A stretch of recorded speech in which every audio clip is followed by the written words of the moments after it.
দাউদ আলাইহিস সালাম ছিলেন একজন ন্যায়পরায়ণ বাদশাহ। পৃথিবীর 2/3 অংশ তারই রাজত্বের অন্তর্ভুক্ত ছিল। আল্লাহ তাআলা হযরত দাউদ আলাইহিস সালামকে অনেক অলৌকিক ক্ষমতা, বিপুল ধন সম্পদ এবং সুমধুর কণ্ঠ দান করেছিলেন। একবার হযরত দাউদ আলাইহিস সালাম সমুদ্রের তীরে বসে আল্লাহর ইবাদতে মগ্ন ছিলেন। যখন তিনি তার সুমধুর কণ্ঠ দিয়ে জাবুর কিতাব তেলাওয়াত করত, তখন সমুদ্রের মাছ এবং বনের জীবজন্তু, পাহাড় পর্বত এমনকি পাখিরাও সেই স্থানে এসে মনোমুগ্ধ হয়ে জাবুর কিতাব তেলাওয়াত শুনত। হযরত দাউদ আলাইহিস সালামের সুমধুর কণ্ঠের তেলাওয়াতের আওয়াজ 40 মাইল পর্যন্ত পৌঁছাত। সেই যুগে সমুদ্র তীরবর্তী স্থানে একদল বনি ইসরায়েলের লোক বসবাস করত। তাদের পেশা ছিল মাছ ধরা। তারা সমুদ্র থেকে প্রতিদিন মাছ ধরে জীবিকা নির্বাহ করত। একদিন হযরত দাউদ আলাইহিস সালাম তার ইবাদতখানায় বসেছিলেন। তখন আল্লাহ রব্বুল আলামিন এক গায়েবী আওয়াজের মাধ্যমে তাকে জানিয়ে দিলেন, হে দাউদ, তুমি তোমার উম্মতকে বলে দিও, তারা যেন শনিবার দিন ব্যবসা বাণিজ্য বন্ধ করে আল্লাহর ইবাদত করে এবং মাছ ধরা থেকে বিরত থাকে। কেননা ওই দিন তোমাদের জুমার দিন অর্থাৎ ইবাদতের দিন হিসেবে আমি ঘোষণা করেছি।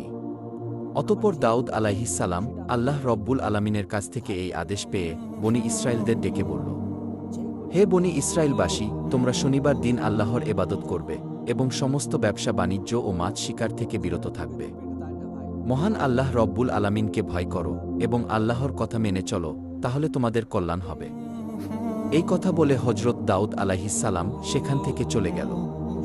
দেশের অধিকাংশ মানুষ হযরত দাউদ আলাইহিস সালামের উপদেশ যথাযথভাবে পালন করত, শরীয়তের আইন মেনে চলত এবং দেশের আইনের প্রতি শ্রদ্ধা রাখত।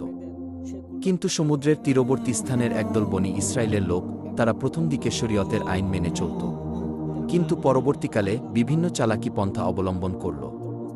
শনিবার দিন আল্লাহর ইবাদত করার জন্য সবাই দলে দলে চলে গেল।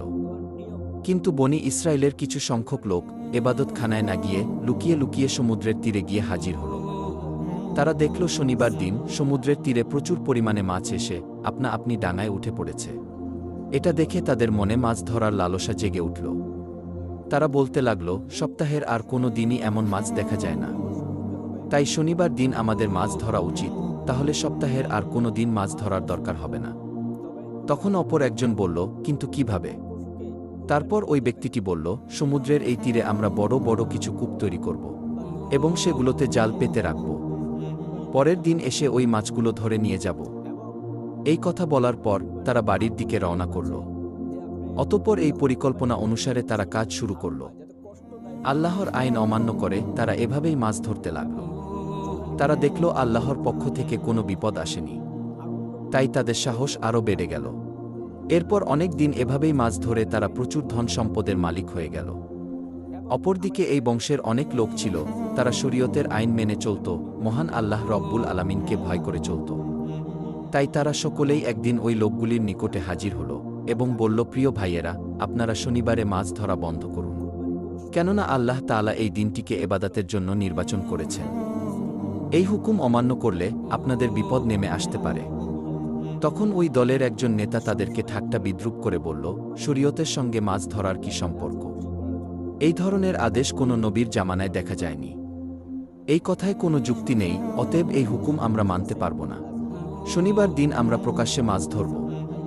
তবে দাউদ আলাইহিস সালাম যদি এর কোনো কল্যাণকর দিক দেখাতে পারে তবে এটা মেনে নেব। অতএব তোমরা যাও, এই বিষয়ে জিজ্ঞেস করে এসো।